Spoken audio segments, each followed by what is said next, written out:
Après le scrutin, vous devez établir différentes listes. Une liste destinée au paiement des jetons de présence, un relevé des électeurs absents, un relevé des assesseurs absents et un relevé des électeurs admis à voter.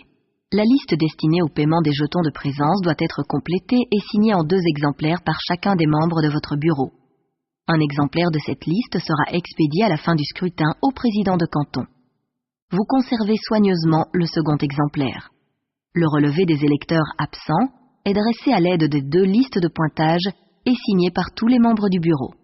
Vous y joignez les pièces de justification qui vous sont adressées, les procurations et les attestations qui y sont relatives, les documents relatifs à ceux qui, bien qu'inscrits sur la liste des électeurs, ne peuvent participer au vote par exemple parce qu'ils ont été déchus de leur droit de vote après l'établissement de la liste d'électeurs.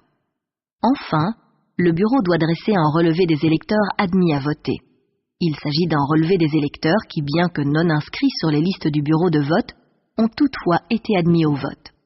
Ces différents relevés et leurs annexes sont placés dans une enveloppe distincte que vous devez transmettre au juge de paix dans les 3 jours.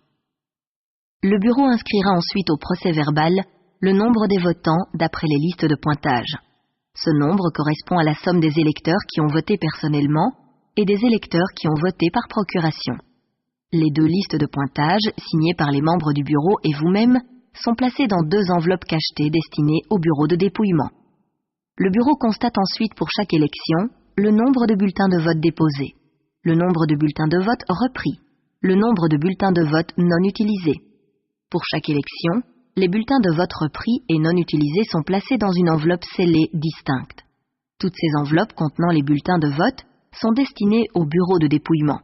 Lorsque le dépouillement ne s'effectue pas dans le même bâtiment que le scrutin, vous utilisez les enveloppes à soufflet pour transporter les votes.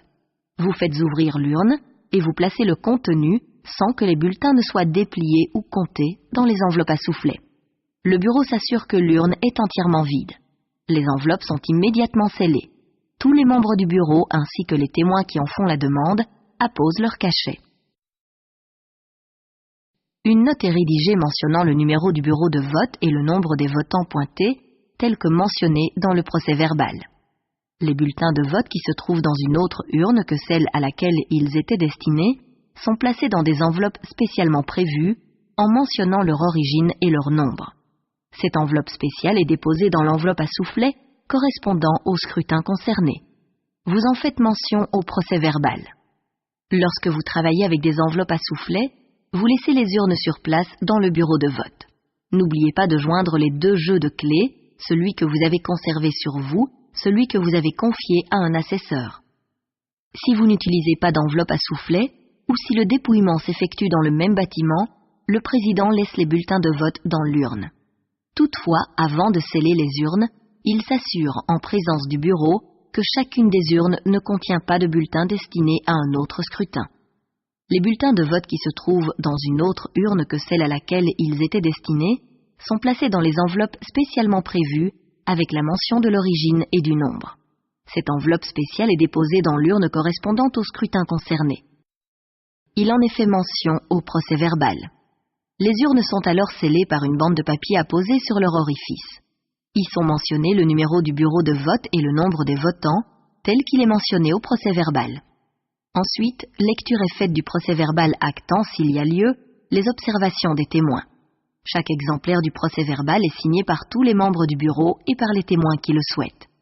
Le bureau procède alors à la confection d'un paquet par élection destiné au bureau de dépouillement.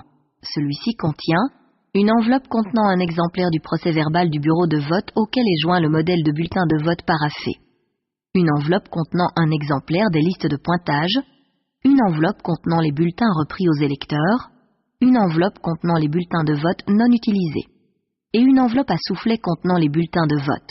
Dans celle-ci se trouve également l'enveloppe contenant les bulletins de vote qui se trouvaient dans la mauvaise urne. Une fois que les 2 paquets sont confectionnés, vous libérez les assesseurs et le secrétaire. Vous remettez ensuite, en présence des témoins qui le désirent, l'enveloppe avec la liste pour le paiement des jetons de présence au président du bureau principal de canton. Vous remettez les paquets respectifs au président du bureau de dépouillement concerné. Vous le faites au chef-lieu de canton, à l'adresse mentionnée dans le formulaire et contre-récépissé. Merci de votre attention et bonne chance.